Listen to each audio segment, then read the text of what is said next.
करो कि एक दिन के लिए तुम्हें इस मुल्क का सुल्तान बना दिया जाए तो तुम उस एक दिन में क्या करोगे? आई वुड 100% जो पहली चीज मैं करूंगा, जितने भी एंटी नेशनल लोग हैं, जितने भी एंटी सोशल एलिमेंट्स हैं, जितने भी लोग ये दंगा फसाद, चाहे वो कम्युनल बात में निकाल रहे हैं या कोई और रीजन देकर ये रायट्स और झगड़े, ये बॉम्ब ब्लास्ट, इन सबको मैं 24 घंटे में खत्म करने की कोशिश करूंगा। और मैं ये दुआ करूंगा कि मैं कोशिश ना करूं, उनका सफाया कर सकूं मैं 24 घंटे में। And the other thing that I would like to do is कि जितने भी ये सियासत के सरपरस्त हैं, ये जो लीडर्स हैं और बहुत ऊंचे ऊंचे नारे लगाते हैं, इन सबको मैं एक दिन के लिए आम आदमी बना दूं कि उनको समझ में आए कि आम आदमी कितना खास है। Welcome to social.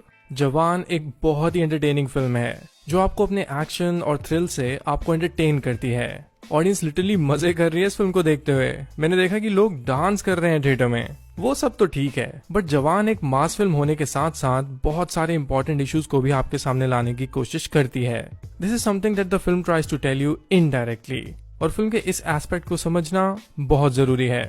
My name is Vishal and in this video I'm going to explain you कि कैसे जवान एक मास फिल्म होते हुए भी आपको सोसाइटी से जुड़े इश्यूज बताने की कोशिश करती है। क्योंकि मैं भी आप हूं, रेडी। सबसे पहले बात करते हैं इस फिल्म में दिखाई गई पॉलिटिकल कमेंट्री की। काफी टाइम बाद हमें बॉलीवुड में एक सोशल विजिलेंटे फिल्म देखने को मिली है। ये एक ऐसा जॉनर होता है जहां पर हम हीरो को सिस्टम के अगेंस्ट वायलेंटली फाइट करते हुए देखते हैं। It's more like doing bad things for right reasons। Tamil cinema में हमेशा से इस तरह की फिल्म्स बनाई गई हैं, फिर चाहे वो कमल हसन की इंडियन हो या फिर उनकी रिसेंट रिलीज विक्रम या फिर इवन रजनीकांत जी की popular film Shivaji the boss. Tamil cinema has always been politically vocal. इसी नैरेटिव की फिल्म्स बॉलीवुड में भी बन चुकी हैं। फॉर एग्जाम्पल अ वेडनेसडे भी इसी तरह की फिल्म थी। इवन सनी देओल की घायल भी एक इसी तरह की विजिलेंटे फिल्म ही थी। ऐसी सीरियसली बहुत सारी फिल्म्स हैं। जवान भी एक विजिलेंटे नैरेटिव की फिल्म है। फिल्म में हम देखते हैं कि कैसे आजाद का कैरेक्टर अपनी गैंग बनाता है जो सिस्टम के अगेंस्ट रिबेल करती हैं। मैं यहाँ पे आपको पहले ही बता दूं कि अगर मैं जवान को एक पॉलिटिकली एक्टिव फिल्म बता रहा हूँ, then I am not saying कि जवान किसी भी पॉलिटिकल पार्टी के अगेंस्ट है या फिर किसी पॉलिटिकल लीडर के अगेंस्ट है। नो, ऐसा तो बिल्कुल नहीं है, वरना तो फिल्म को सेंसर सर्टिफिकेट ही नहीं मिलता। आपको तो पता ही है कि फिल्म्स कितनी पॉलिटिसाइज हो जाती हैं आजकल। #बॉयकॉट जवान। हमें ये समझ आनी चाहिए कि politics is not only limited to elections and political parties. Jawan में जो नैरेटिव आपको समझाने की कोशिश की जा रही है वो इससे भी आगे का नैरेटिव है। फिल्म किसी पार्टी या लीडर को क्रिटिसाइज नहीं कर रही है, बल्कि वो लोगों के नॉन रिस्पॉन्सिबल बिहेवियर को क्वेश्चन करती है। एक सीन में आजाद कहता है कि रिलीजन और कास्ट को देख के वोट करने के बजाय आप सोसाइटी के इश्यूज, जो आपकी जरूरतें हैं, जिससे आपकी डेली लाइफ सही रहे, उन चीजों को देख के आप वोट करो, क्योंकि वोटिंग हमारा राइट है और इसको हम क्यों मैनिपुलेट होने दे रहे हैं। ये फिल्म आपको बताने की कोशिश करती है कि एज सिटीजन्स आपका इस कंट्री में रोल क्या है। आजाद भी उस मोनोलॉग में यही बताने की कोशिश करता है कि हम लाइफ का हर डिसीजन, छोटे से छोटा डिसीजन इतना सीरियसली लेते हैं, तब हम करप्शन और डिसऑनेस्टी जैसे मैटर्स को सीरियसली क्यों नहीं लेते हैं। अगर मैं फिल्म के टाइटल जवान को भी डिकोड करूँ तो ये भी काफी लेयर्ड है। जवान का जो टाइटल है वो सिर्फ सोल्जर्स के लिए नहीं है जो हमारे लिए हमेशा लड़ते हैं, but it also stands for the younger generation of a country, जिनको अपनी रिस्पॉन्सिबिलिटीज को समझना चाहिए। ये सब लोग हमारी कंट्री के जवान लोग हैं। This is a very deep thought जो आज के टाइम की बॉलीवुड फिल्म्स में हमें देखने को नहीं मिलता है। मैं अच्छा हूं, बुरा हूं, पुण्य हूं या पाप हूं, ये खुद से पूछना, क्योंकि मैं भी आप हूं। अब बात करते हैं फिल्म में दिखाए गए डीपली रूटेड करप्शन के नैरेटिव की। फिल्म जवान में सिस्टम के डीपली रूटेड करप्शन को आपको दिखाया जाता है, चाहे वो फार्मर सुसाइड्स की बात हो या फिर हमारे मेडिकल इंफ्रास्ट्रक्चर में लैप्सेस होना। फिल्म इनडायरेक्टली यही बताने की कोशिश करती है कि कैसे ये प्रॉब्लम्स इतने सालों से हम देखते आ रहे हैं, आज भी कुछ नहीं बदला है। लिटरली ये बातें हमारी बुक्स में पढ़ाई जाती हैं हमें, बट कभी भी इसका सोल्यूशन ही नहीं निकल पाया है। हमारे लिए किसान की जान देना या फिर लोगों का मेडिकल फैसिलिटीज ना होने के कारण मर जाना एक आम बात बन चुकी है। हम लिटरली इसके बारे में कहीं ना कहीं पढ़ते ही रहते हैं।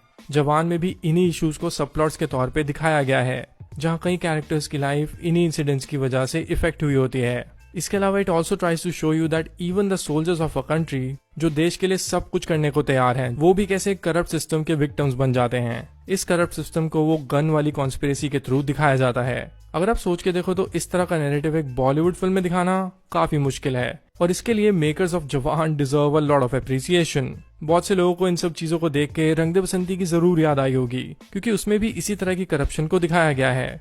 जवान आपको ये भी दिखाने की कोशिश करती है कि कैसे जो लोग करप्शन और रॉन्ग डूइंग्स के खिलाफ आवाज उठाने की कोशिश करते हैं, उनके साथ इस कंट्री में क्या होता है। उनकी लाइफ को लिटरली रूइन कर दिया जाता है। इसी स्टोरी लाइन पे आपको विक्रम राठौड़ का कैरेक्टर दिखाया जाता है, जिसको एक टाइम पे एंटी नेशनल डिक्लेयर कर दिया जाता है just because he raises his voice against corruption. ऐसा कितने लोगों के साथ आज भी रियल लाइफ में होता है। हम इस तरह की डेमोक्रेसी में रहते हैं कि अगर हम सिस्टम के अगेंस्ट वॉइस रेज करें तो उसका नुकसान भी हमें ही होता है। आजाद की जो गैंग मेंबर्स थी, उन सब की स्टोरी इसी तरह की थी। सबने किसी न किसी इशू पे बात करने की कोशिश की थी, पर उनको जेल में डाल दिया गया। हम जवान हैं, अपनी जान 1000 बार दांव पर लगा सकते हैं, लेकिन सिर्फ देश के लिए। तुम्हारे जैसे देश बेचने वालों के लिए हरगिज़ नहीं। Now let's talk about a very important point. Shah Rukh Khan's idea of India.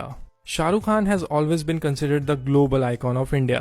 उनका पूरी कंट्री के साथ एक बहुत ही इंटरेस्टिंग रिलेशनशिप रहा है, जहां ऑब्वियसली इंडिया के लोगों ने ही उन्हें आज इतना बड़ा स्टार बनाया है, तो वहीं दूसरी तरफ उन्होंने भी इंडिया को बहुत कुछ दिया है। हम हमेशा से शाहरुख खान को लव और टॉलरेंस के आइडिया के साथ रिलेट करते हैं। उनकी पॉपुलर फिल्म्स भी इन्हीं वैल्यूज के बारे में होती हैं, और यही वैल्यूज इंडिया को भी डिफाइन करती हैं। जवान में भी एंड में जब वो मोनोलॉग सीन आता है, तो आजाद यही बताने की कोशिश करता है that we should come together as citizens to understand what this country stands for. ये एक बहुत ही इंपॉर्टेंट थॉट है जो फिल्म हमें इनडायरेक्टली नहीं डायरेक्टली बताने की कोशिश करती है। इसके साथ साथ हमें ये भी नोटिस करना चाहिए जो शाहरुख खान के साथ पर्सनली 2-3 साल में हुआ है, वो भी हमें इस फिल्म में मेटा रेफरेंसेस के थ्रू दिखाया जाता है।